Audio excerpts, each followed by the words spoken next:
Добрый день, дорогие телезрители! Мы продолжаем цикл передач «Беседы о православной вере». Подошло к концу Рождество, прошли праздничные святочные дни, минуло крещение, и вот теперь, в конце января, нас ожидает 3 следующих праздника. Православная Церковь празднует память, отмечает память 3 преподобных отцов. Преподобного Антония Великого, вслед за ним преподобного Пахомия Великого и в начале февраля преподобного Макария Египетского. Мы, безусловно, можем задаться вопросом, почему все эти 3 праздника празднуются практически поочередно друг за другом. Дело в том, что все 3 преподобных, Антоний, Пахомий и Макарий, это основатели монашества. Преподобный Антоний Великий родился в Египте в начале III века в семье благородных и знатных родителей. Родителей он потерял в раннем детстве, и затем однажды в церкви услышал чтение Святого Евангелия. Слова Господа говорили ему о том, что если хочешь стать совершенным, то оставь свое имение и следуй за мной. Услышав эти слова, которые глубоко проникли в сердце преподобного Антония, он удаляется в пустыню. Вначале его подвиги проходили вблизи города Александрия, затем он удаляется в разрушенную крепость и уходит, впоследствии уходит во внутреннюю египетскую пустыню. Преподобный Антоний Великий подвязался в пустыне около 70 лет.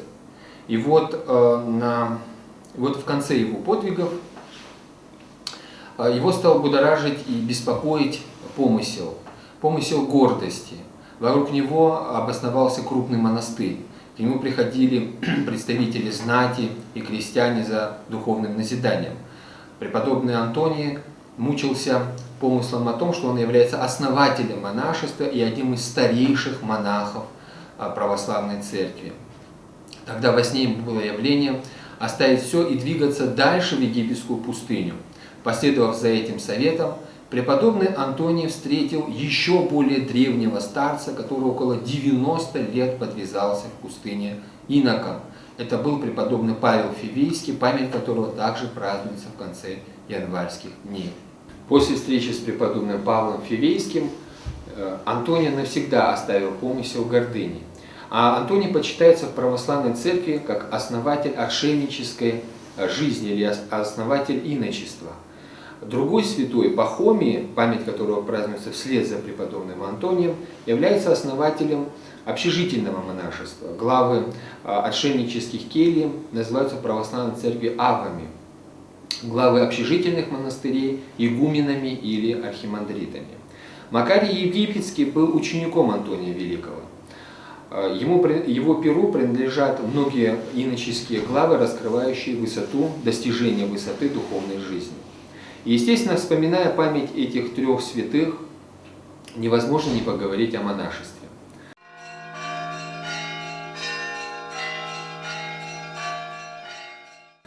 Что же является, или чем же, точнее, является монашество в православной церкви?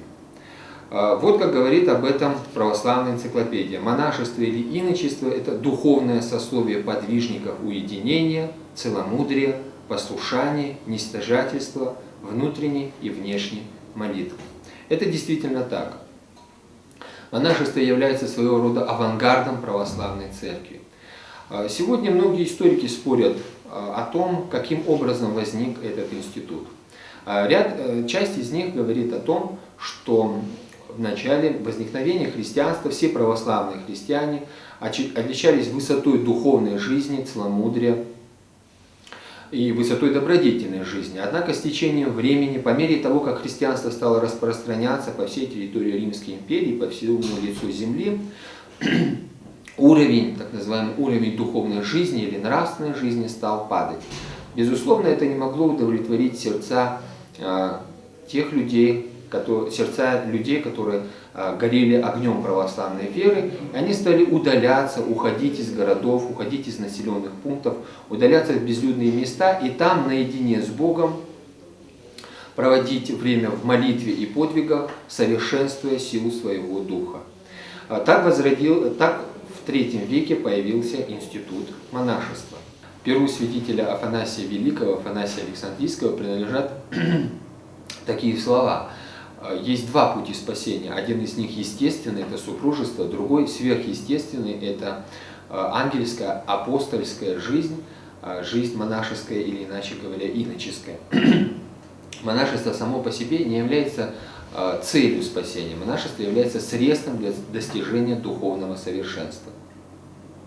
В жизни практически каждого святого отца, посвятившего свою жизнь монашеству, мы можем, жизнь практически каждого святого отца можем разделить на три этапа. Первый – это удаление в какой-либо общежительный монастырь. Дальше следует этап отшельнической жизни. И в конечном итоге практически все святые возвращались в мир. Монашество – это, как говорят современные богословы, удаление из мира ради самого мира. Монах уходит для того, чтобы достичь личного совершенства, однако никогда достижение личного совершенства православной церкви не является достижением индивидуальным. Оно, безусловно, распространяется на всех чад православной церкви. Святой Серафим Саровский говорит: «Стяжи дух мирный, и вокруг тебя спасутся тысячи».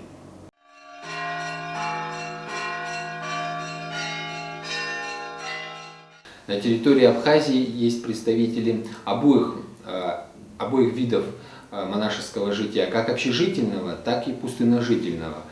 В ущельях рек Кадор, Бзыб и многих других подвязаются монахи-отшельники. С другой стороны, существуют Каманские и Афонские монастыри, которые являются общежительными по своему внутреннему уставу.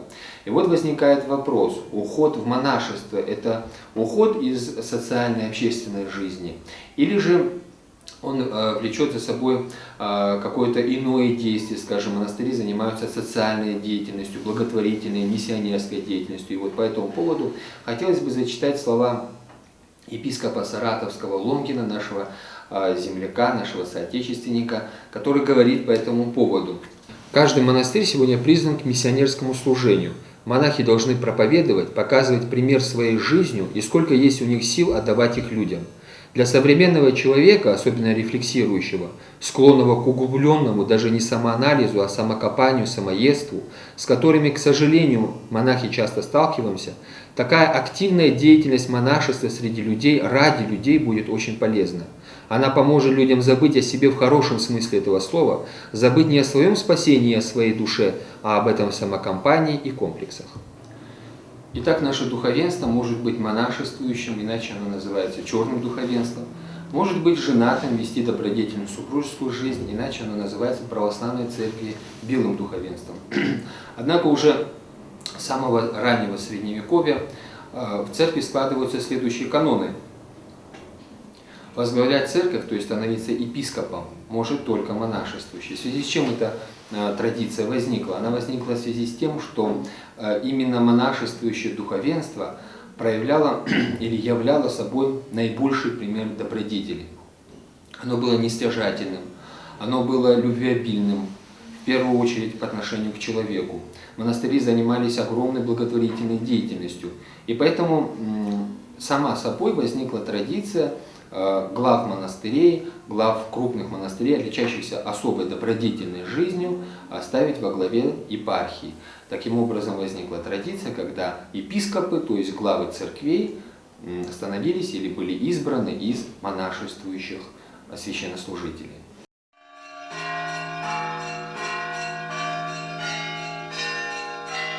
Святые преподобные Антоний Великий, Пахомий Великий, Макарий Египетский и многие другие святые отцы явили нам высочайшие примеры духовной жизни, духовного совершенствования и явили также примеры послушания, особых взаимоотношений между духовником и послушником.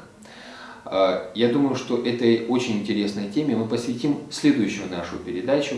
А теперь молитвами святого Антония, основателя монашества, Господь да дарует мир и благополучие всем вам.